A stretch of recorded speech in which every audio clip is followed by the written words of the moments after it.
Hey all, thanks so much for watching my channel, Quilter Chris. My name is Kristen and I'm so glad you're here. So today I'm going to give you an update on a bunch of things. So I've been working on some projects. I have another big project that I'm going to be sharing with you soon. As a side note, I have recently given notice at my job, not for my channel. My husband is needing more of my attention than what I can do with a full-time job.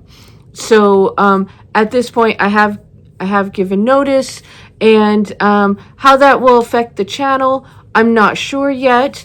We are also moving. We are currently in the process of painting the whole interior of our house.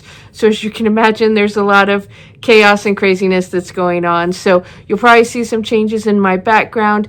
I still plan to post videos at least once a week. But yeah, there'll probably be some craziness. As usual, if you get anything out of this channel, I would love it for you to like or subscribe. And thanks so much for watching. I finished the Christmas Figs quilt, and I did make a short that showed that completed quilt. So I'll put up another picture for you here as well.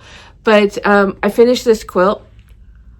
I would say, so I love this quilt. I think it's beautiful. I love all the squares. This was made to be a block of the month.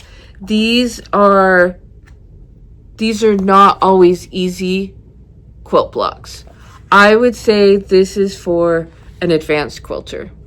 Some things that might be able to make it a little bit easier to help if there's a lot of half square triangles, a lot of piecing in each square. Some things that might help is if you cut your pieces just a little bit bigger. That would help allow for any mistakes or errors.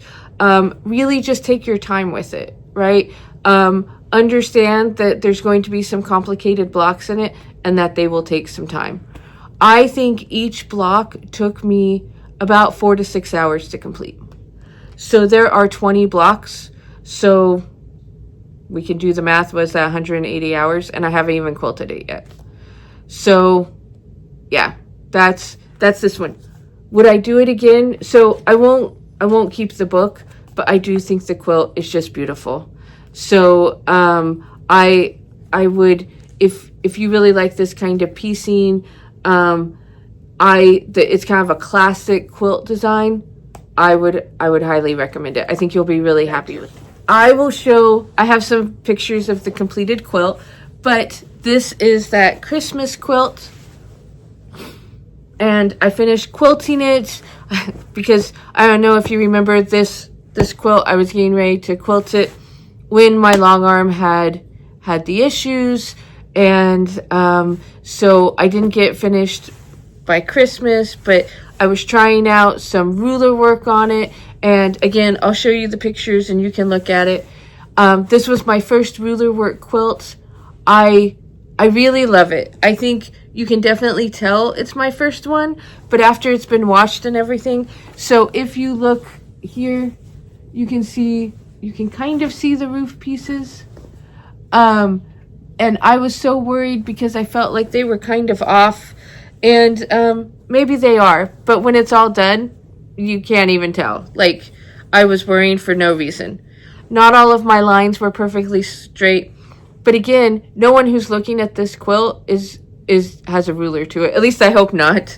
So I backed it with this Christmas light fabric, holiday light fabric that I got at Hobby Lobby. I think I got it on sale for like $3 or $4 a yard. So yeah, I am really happy with it. It'll be a fun quilt like to hang up during the holiday season. It's not super big. This is the longest is with me holding it. And so it's not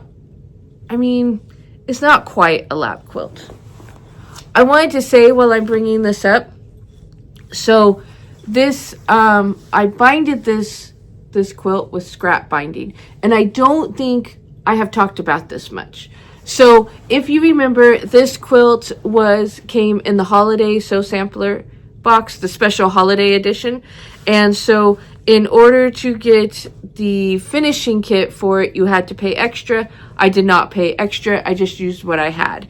And so I had a plain white background that I purchased. It's a Kona cotton. I used leftover pieces to do the border. And then the binding I used was my scrap binding. And so here is my scrap binding. So how this works is whenever I make a quilt and I have leftover binding, or I was working on a quilt today and I have this extra 2.5 inch piece, it's about 18 inches long, I'll iron it and I add it onto this. So this is just pinned. My daughter winds it up for me, but you can see all the colors, and I just sew it together. And then when I have a quilt that I don't have a pre-chosen binding for, or it's a scrappy quilt, I just pull off what I need here. If I want a specific color, I will poke it out to get to that specific color and then sew the remaining pieces on. Sometimes it gets pretty big, sometimes it gets pretty small. Right now it's probably about small, bigger than a dessert plate, smaller than a dinner plate. So yeah, I really like this idea. I don't quite remember where I got the idea, but I have had some of these pieces on here for almost 20 years. I think the center one is. So yeah. You all also asked about my daughter's quilt when I talked about the error in the quilt and her dinosaur quilt. So I have some pictures of it here. She is a graduate student. She's working on her PhD in American Studies at Penn State. She is finishing her class portion here in May, so she'll finish that before we leave. She still has to write her dissertation, but she is working on that quilt in her spare time.